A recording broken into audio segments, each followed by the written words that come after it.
درود و احترام خدمت همراهان عزیز. امروز اومدم خدمتتون که طریقه خشک کردن میوه رو با سرکن بهتون یاد بدم. بیایید نزدیکتر ببینید که چجوری باید کار انجام بدید. مرحله بعدی هم اسلایس کردن میوه هست. بعد اینکه خرد کردید به راحتی میریزید داخل سرکن که خشک بشن. هر مدل میوه‌ای که شما میخواید در هر تنوعی با هم میشه داخل سرکن خشک کرد.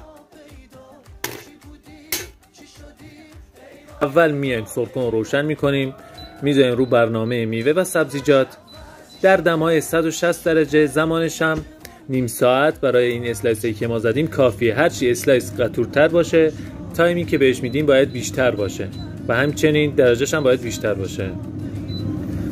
به همین راحتی سرکن رو اندازی میکنیم. بعد نیم ساعت تحویل میگیریم میوه خشک.